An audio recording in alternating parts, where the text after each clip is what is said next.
আজ মা বানালো ডিম কোনটি, তোমাদেরকে দেখাই কিভাবে বানালো। তো 3খানা হাঁসের ডিম নিল, নিয়ে সেগুলোকে সেদ্ধ করে কাট করে রেখে দিল।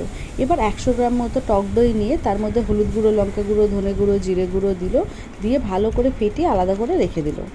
এইবার একটি কড়ার মধ্যে তেল দিয়ে হলুদ গুঁড়ো আর লঙ্কা গুঁড়ো দিয়ে তার মধ্যে ডিমগুলোকে ছেড়ে দিল, ভালো করে ভেজে তুলে নিল। এবার ওই তেলের মধ্যেই ক্যাপসিকাম কুচি করে রাখা ছিল, সেটাকেও ভেজে তুলে নিল।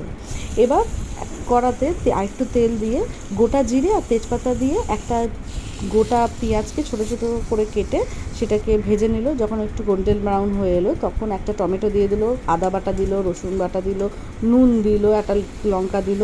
আর দেখো এই তেজপাতাটা বড্ড ডিস্টার্ব করছিল, মা তুলে ফেলে দিল। এবার ওই যখন ওটা ভাজা ভাজা হয়ে আসছে তখন ওই দইয়ের পেস্টটা দিয়ে দিল, আর ক্যাপসিকাম ভাজাগুলো দিয়ে দিল, আর ওই বাটিটাকে ধুয়েও জল দিয়ে দিল। এবার যখন হয়ে এলো ভাজা ভাজা, ব্যাস এবার ডিমগুলোকে দিয়ে দিল।